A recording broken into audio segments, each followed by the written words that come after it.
कुछ आपने जनता की जुबानी भी सुना, लोकप्रिय बने हुए हैं।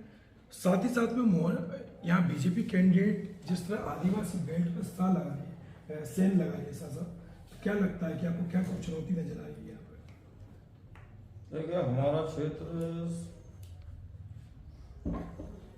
बदलाव चाहता है। बदलाव ऐसा कि 18 साल से भारतीय जनता पार्टी की सरकार, हमारे 1.5 साल की सरकार रही, 15 महीने की सरकार रही, कांग्रेस की कमलनाथ जी की सरकार रही, इसमें बहुत से काम यहाँ पे स्वीकृत हम लोगों ने करवाए।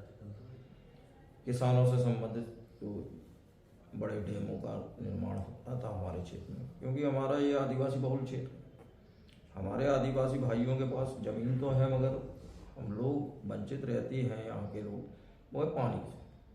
यहाँ का मुख्य मुद्दा है पानी, क्योंकि किसानों के पास पानी भी नहीं।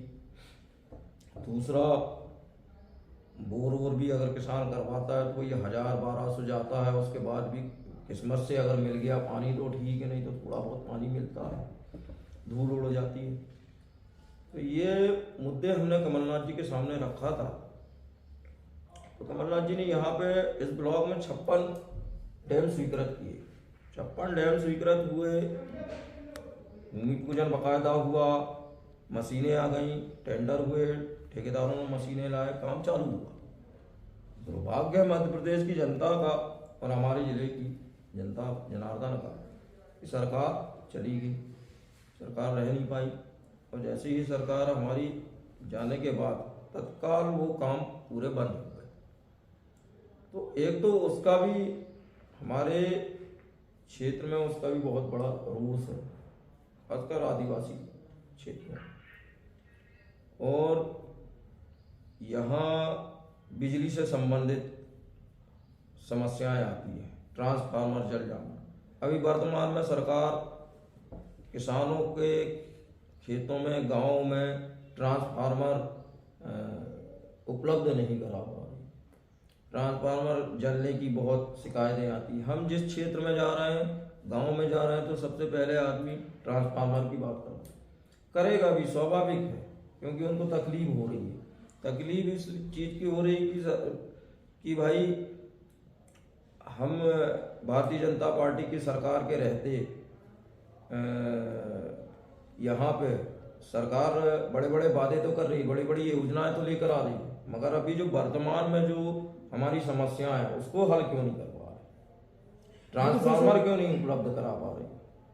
लाडली बहन योजना जिस तरह बीजेपी ने लॉलीपॉप चुनाव के पहले दी है, ये काफी इफेक्ट कर दिया है, क्योंकि अवैध क्षेत्र नहीं है आदिवासी, और जहाँ तक महिलाओं के खाते में जो पैसे आ रहे हैं तो वो बीजेपी को चाह रख रही है।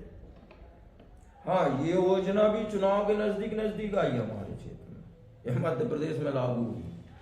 इसके पहले तो कमलनाथ जी ने घोषणा कर दिया था नारी सम्मान योजना के तहत कि 1500 रुपये हम प्रत्येक महिला को देंगे।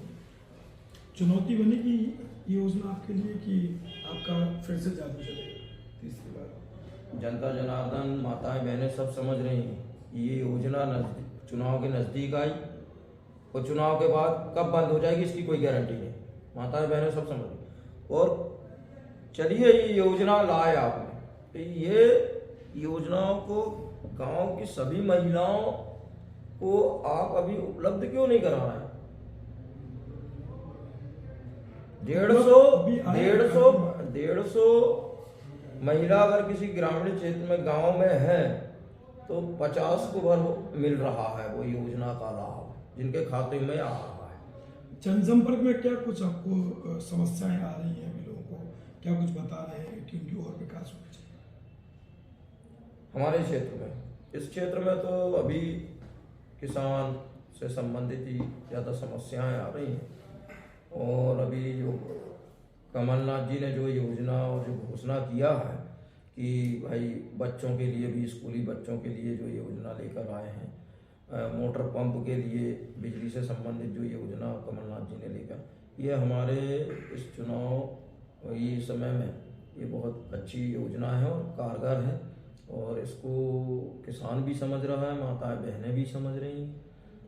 उससे हमको लाभ मिलेगा और अच्छा हमें आशीर्वाद मिल रहा है।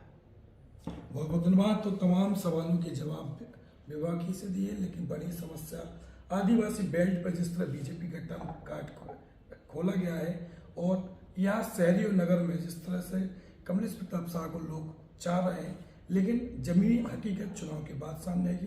दिखाते हैं और गांव का हाल और क्या कुछ है वहाँ की जमीनी हकीकत।